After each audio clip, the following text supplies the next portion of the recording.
በህይወታችሁ ለካ ለእናንተ ጥሩ የማያስቡ ሰዎች እንዳሉ ሁሉ ለእናንተ የሚቆረቆሩ ለእናንተ ህይወት የሚያስቡ ለትዳራችሁ ለያዛችሁት ነገር የሚያስቡ እንደ ፈረንጁ አይነት ምርጥ ሰዎችም ለካ በህይወታችን ይመጣሉ።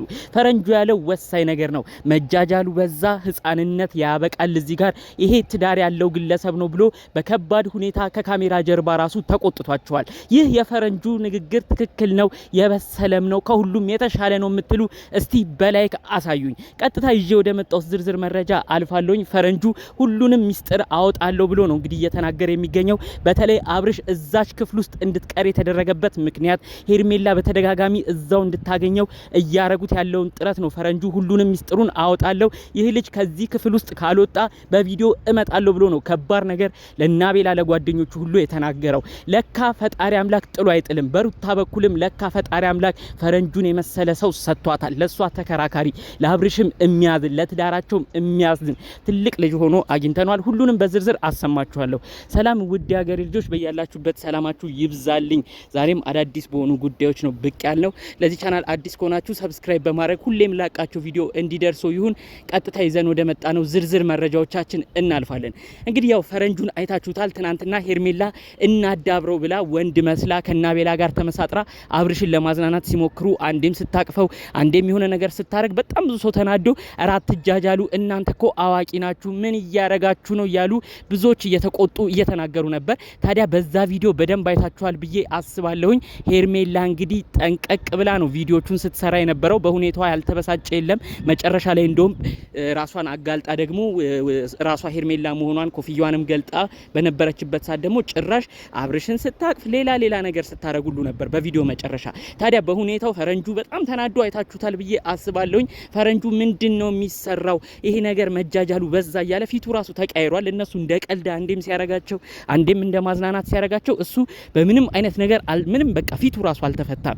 አሁን ድረስ በቃ የከበደው ነገር እንዳለ ነው የሚያሳየው። አሁን ታዲያ ፈረንጁ ደግሞ ያለው ምንድነው? አብርሽ ከዛ ክፍል መውጣት አለበት። አሁንም ቢሆን ይሄ ልጅ ብቻውን እዛ ክፍል እየተኛ ከሄርሜላ ጋር ቀስ እያሉ እያላመዱ ሌላ ነገር በዛው እንዲጀምሩ ሊያረጉት ነው። ስለዚህ ይህ ልጅ ቤተሰብ የለውም ወይ? ለምንድነው ናቤላ እንደዚህ የሚያረጉት ብሎ ነው በጣም በንዴት ሆኖ መልእክቱን ሲያስተላልፍ የሰማ ነው ማለት ነው። አሁን እንግዲህ ከዛም ጋር ደግሞ ተያይዞ ሌሎች ጉዳዮች በተለይ ፈረንጁ በቀጣይ ቪዲዮ ይሰራል ተብሎም የተጠበቀበት አንድ ጉዳይ አለ። ፈረንጁ ያው ቪዲዮም እንደዚህ ወጥቶ እንዳይሰራ ትንሽ ሼም እንደያዘው ምንም ቢሆን ጓደኞቹ ስለሆኑ ከዚህ በፊት እየተናገራቸው ነው። በእርግጥ እናንተ የምታረጉት ምንድነው ብሎ ብዙ ነገር ተቆጥቷቸዋል፣ ብዙ ነገር ብሏቸዋል እና ቤላን ሁሉ ለምንድነው ለሰው ትዳር እንደዚህ ተንኮል የምታስቡት ሁሉ እያለ አፍ አውጥቶ ሲናገራቸው ነበር። አሁን ደግሞ ያሰቡትን ስራ ነው። ከዚህ በኋላ የማይታረሙ ከሆነ ያ አብርሽ የተባለውም ግለሰብ ከዛች ክፍል ውስጥ ወጥቶ ወደ ሌላ ቦታ ካላመራ እዛው እየተጃጃለ እዛው ከነሱ ጋር እየሆነ ሌላ ነገር እያላመዱት የሚያረጉት ነገር ዋጋ ያስከፍለዋል በማለት ጭምር ነው መልእክቱን ሲያሰማ ሲያስተላልፍ የነበረው ማለት ነው። እንግዲህ ፈረንጁ እውነቱን ነው ብዬ አስባለሁ አሁን ላይ ሳስብ። ምክንያቱም አብርሽ ካያችሁት ደና እየሆነ የመጣ ይመስላል። እውነት ይሄ ልጅ ቢታመም እውነት ሰው ቢያስፈልገው ቤተሰቦች አሉ። ለምንድነው ቤተሰቦቹ ጋር እንዲሄድ የማያረጉት? አሁንም ቢሆን እነዚህ ልጆች ሌላ ነው አላማቸው። አሁንም ቢሆን እዛች ክፍል ውስጥ ቁጭ እያለ ብቻውን እየሆነ ከሌሎች ሰዎች ጋርም ምንም ሳይገናኝ በቃ ከሄርሜላ ጋር አሁንም እንዲላመድ ሄርሜላ በየቀኑ እየመጣች እንድታገኘው በስተመጨረሻ ደግሞ መላመዳቸው ሲበዛ ሁሉም ቀርተው ሄርሜላና አብርሽ እዛው ክፍል ውስጥ እንዲቀሩም ነው ምኞታቸው። ይሄንንም ነው አውጣለሁ እናገራለሁ እያለ ፈረንጁ ሲናገር የነበረው። የእውነት አንዳንዴ በጓደኞቻችሁ መካከል ብዙ ነገር ለእናንተ ጥሩ የማያስቡ እንዳሉ ሁሉ አንዳንዴ ደግሞ ቀና የማትጠብቋቸው ደግሞ ጥሩ የሚያስቡ ሰዎች አሉ። ሁሌም እንደዚህ አይነት ሰዎችን በህይወታችሁ አያሳጣችሁ ለማለት ፈልጋለሁ። ብዙ ጊዜ ጓደኝነት ላይ የሚያጋጥሙ ነገር ነው ብዬም አስባለሁ። እናንተ ምን ነገር የምትሰሙ ወደ ህይወታችሁ እስቲ አምጥታችሁ አስቡ። ለእናንተ ብዙ ጥሩ የማይመኙ እንዳሉ ሁሉ ጥሩ ደግሞ የሚመኙ ማጠብቋቸው ደግሞ ሁሌ ለእናንተ ተከራካሪ ሆኖ ይመጣሉ። ፈረንጁን ያየነው በዚህ ደረጃ ነው። ኮመንቱ እንዳለ ፈረንጁዬ የኛ ትንሽ ትልቅ የትንሽ ትልቅ እውነትም ትንሽ ሆኖ እንደ ትልቅ የሚያስብ አመዛዘኑ አስተሳሰቡ ሁሉ ነገር የተለየ በማለት ነው ብዙዎች እየደጋገሙ አድናቆታቸውን ለፈረንጁ ሲያሳዩ የነበረው። ፈረንጁ አሁንም ቢሆን እውነት ከፈጣሪ ታገኘዋለህ ይሄን መልካምነትን።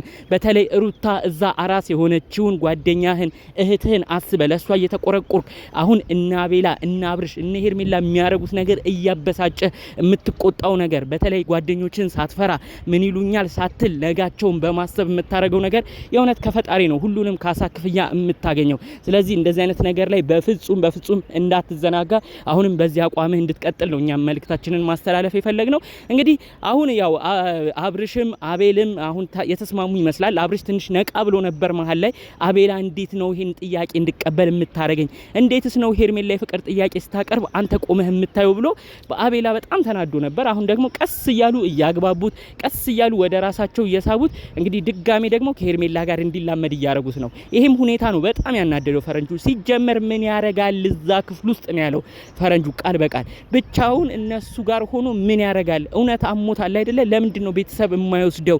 ለምን ቤተሰብ ጋር አትሄድም ብሎ ነው ሁሉ በጣም የተናገረው ፈረንጁ። እንግዲህ ወይ ጋሽዬ ጋር ሄዶ እንዲያርፍ ነው አብርሽን ሲናገር ሲጨቀጭቆ የነበረው። አለበለዚያ ግን እዚሁ ያሳመሙኝ ብለህ የምታስባቸው ሰዎች ጋር አስደንግጠውኛል ብለህ የምታስባቸው ሰዎች ጋር እዚሁ ቁጭ ብለህ የምታረገው ነገር ምንድነው ብሎ ነው በጣም በቃ በአብርሽ ራሱ ፈረንጁ እየተናደደ ያለው። የእውነት እኔ የፈረንጁ አመለካከት ሁሌም ነው የሚገርመኝ። አንድም ቀን እኔ ጠብ የማይል ነው ንግግሮቹ። ትንሽ ነው የሚመስለው ከሁሉም ሲታይ፣ ነገር ግን ሁሌም ያወራቸው ነገር የበሰሉ ሁሌም ደግሞ ጥሩ ነገር የሚሆኑ ናቸው። በሱ በኩል ሁሌም የሚሰሙ መረጃ እባክህ ሁሌም አብርሽ ደግሞ ነቃ ለማለት ሞክር። ፈረንጁ የሚናገረው የሚቆጣው አንተም ብሎ ነው። ከሌላ ሰው ጋር የመጣላት ሞራልም ሱስ ኖሮበትም አይደለም።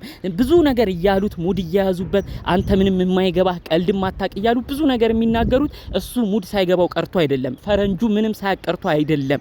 ፈረንጁ ግን የሚያስበው የትልቅ የበሳል ሰው ንግግር ስለሆነ የሚደረጉት ነገሮችም ስለማያምሩት ነው። ጓደኞችህን እዛው አይን ላይን እየተፋጠጠ ፊት እየነሳ ምናልባት ከተግባራቸው እንኳን ቢቆጠቡ ብሎ ሁሌ የሚገስጻቸው ሁሌ የሚቆጣቸው። እባክህ እስቲ ፈረንጁ አንተ ጋር ያለው እውነታ ምንድነው ብለ እባክህ አብርሽ እሱን ለመስማት ሞክር።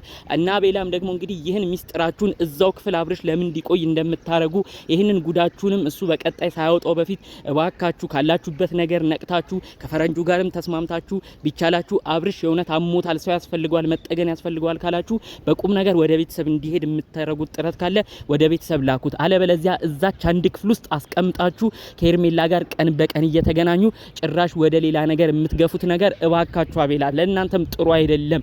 እቺ ልጅ ድጋሚ እንድትላመድ አብርሽም ድጋሚ እንዲሳሳት አታርጉት። እባካችሁ ይሄን ነገር ቆም ብላችሁ አስቡ። የፈረንጁ የታናሻችሁ ወንድም ጓደኛችሁንም ምክር ስሙ። ሁሉም ሰው ኦዲየንስም ከሱ ጎን ነው። እናንተ ብቻ ፈንግጣችሁ ከሱ ተለይታችሁ የማይሆን ነገር ላይ አትታዩ።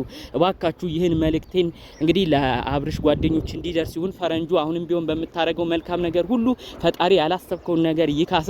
ፍቅራቸውን ብዙ ሰው አድናቆታቸውን ላንተ በኮሜንት እያሳዩ ነው። ከዚህም በኋላ ማሳየታቸው አይቀርም። ፈረንጁ ያንተ ልብም አይቀይርብን ለማለት ነው የምንፈልገው። የእውነት የጓደኛ መከታ የጓደኛ ጠበቃ ማለት ፈረንጁ ነው። እንግዲህ በሌሎች ጉዳዮች እስክንገናኝ ድረስ ለዛሬ ይዘን የመጣነው መረጃ ፈረንጁን እንዲሁም አሁን እናገረዋለሁ ያለውን ጉድን በማስመልከት ነበረ። አጠቃላይ መረጃ ይዘን የመጣነው። በሌሎች ጉዳዮቻችን እስክንገናኝ ድረስ ሰላሙን ሁሉ ተመኘውላችሁ። ሰላም